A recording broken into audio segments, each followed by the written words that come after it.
Hey, have you ever heard the term, if you love something, set it free? I know I have, and I'm sure you have too. But what does it really mean? What does it really mean to love something and set it free? I was thinking about it. Okay, so I've been in a relationship for 25 years with the same person. And we were having dinner one night and we were talking about stuff, and I was like, you know what? I'm so thankful that you decided to stay with me for 25 years. I mean, I'm so glad that you didn't give up when things got difficult. I'm so glad that you decided to stay and to continue to choose to come back to me. And I said, I feel like if something wasn't meant to be yours, it wouldn't choose to come back to you. It would probably move on and go away. And I feel like real love is allowing that to happen. And, also like just being grateful for the people who choose to keep choosing you, you know? And I told them, I think that's so miraculous, if you think about it, like for someone or two people to keep choosing each other day after day, year after year. You know what I mean? I just feel like, I mean, I don't know, because I just don't know how it feels to be single, or to like have to like try to find someone, because I was very fortunate and blessed to find someone when I was fairly young.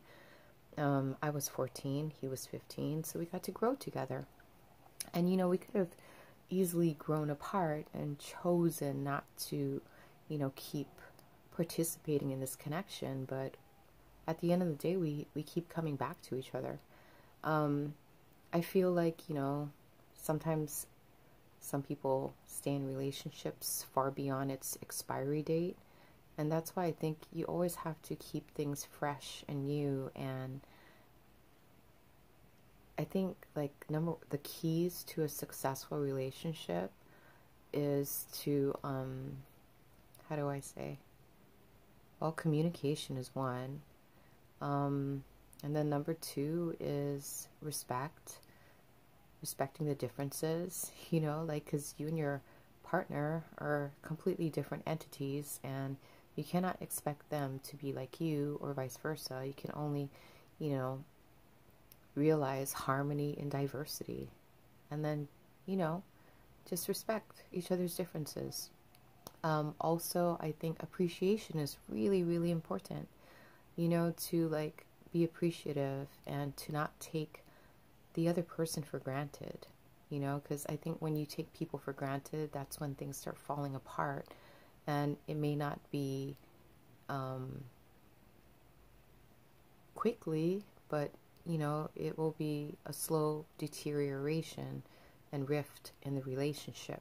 Another thing that I think kind of keeps things lively is making your partner feel attractive.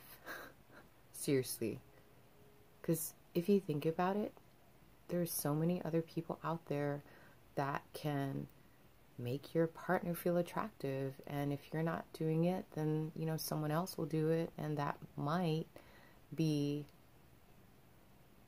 the difference between, somebody choosing you or choosing to come back to you or not.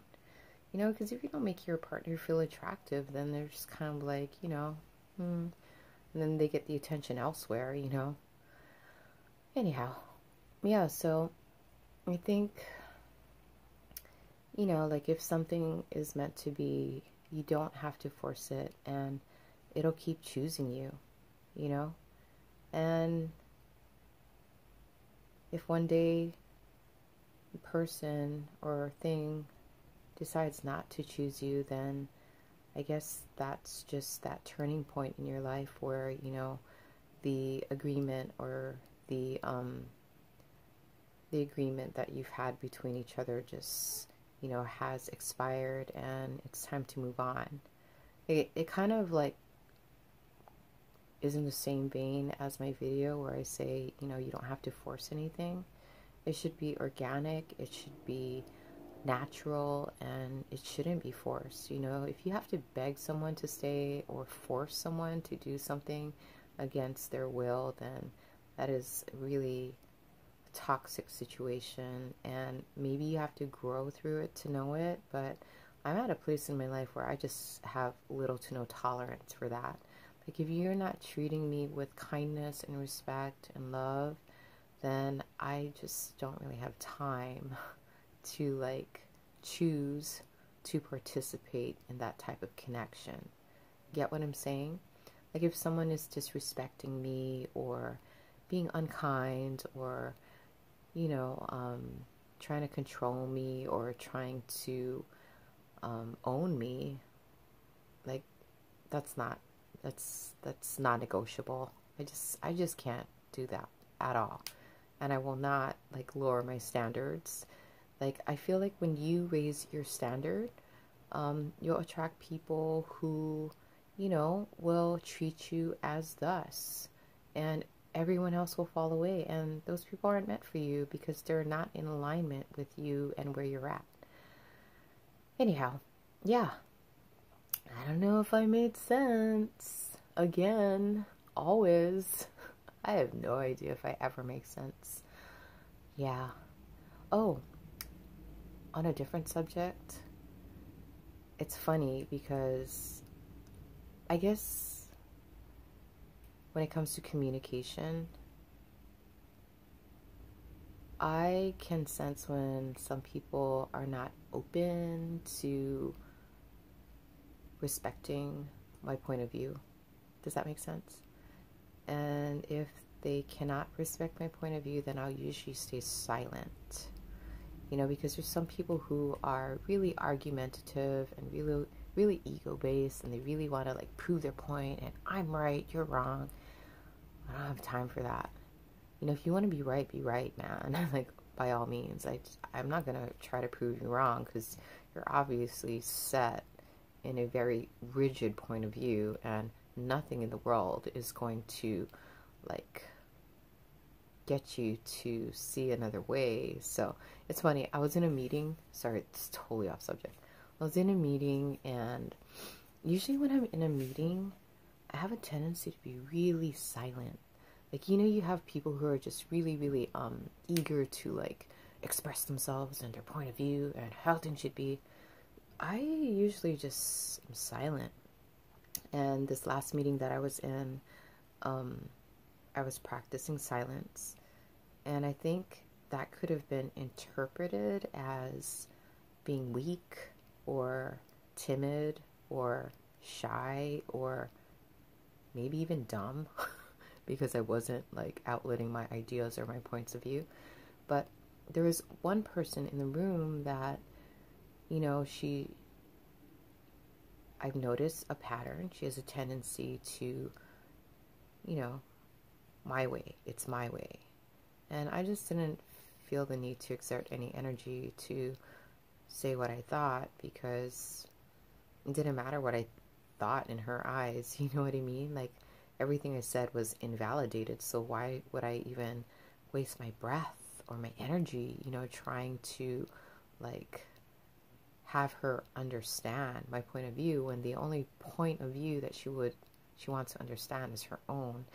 And I'm not mad about it. You know, there's people out there that are like that. They have a very rigid perspective, and there's no way of like getting them to see a different way. And so I practice silence. And not only that, in the silence, I can kind of like take in information that isn't verbal. Does that make sense? You know, I think, you know, like INFJs, we pick up on really, really subtle cues that most people miss. It could be the tone of the voice or the body language or the facial expression or, you know, there's just a lot of things to take into account when communicating with people. And, you know, while I was in the silence, I was just kind of like processing everybody's energy and processing all the information they were distributing. And I was just kind of like in the silence, piecing everything together so that I could get a wider scope on what I was dealing with. And it's funny, yeah, so everybody was talking and talking, and I was just sitting there silent. And there's this one point where everybody just, stopped talking, looked at me and said, Christina, you're so silent. Like, what's on your mind? And at that point, I was just kind of like, I don't know, I'm just processing. You know what I mean? Because, I don't know, I don't feel like, you pick your battles. And I don't feel like I have to, like, battle for what am I trying to say? I don't want to battle, dude. It's like, if I know I can't talk to you about something because you're so rigid and firm in your viewpoint, I don't see the point in really telling you how I feel or what I think, because it doesn't matter. But anyhow, it's funny how, like, everybody just kind of stopped talking and just looked at me and said, what do you think, Christina? And I was kind of like taken aback by it, because the spotlight was on me, and I'm like, and so they all like looked away, and they're like trying to like, okay, we won't look at you, now tell us what you think. Because I felt under pressure. I don't like being in the spotlight, to be honest. I like being in the background, as I've mentioned in previous videos. But yeah, I think we have a lot to offer, we have a lot to offer. It's just we need the appropriate audience, Because if not, it falls upon deaf ears, and it's a waste of time and a waste of breath and a waste of energy. And I've learned to pick and choose my battles, and, I've learned to discern, like, who is worth outletting my ideas to and who is not worth outletting my ideas to. And it's not right or wrong, good or bad. It doesn't make me meek or weak. I think it makes me wise. Wise. Whatever. Anyway, sorry, I just kept talking, but that's what it's all about. It's all about rambling. If you learned something cool, if you didn't, that's cool too. I hope you're having a beautiful night or day, and take good care. Amen.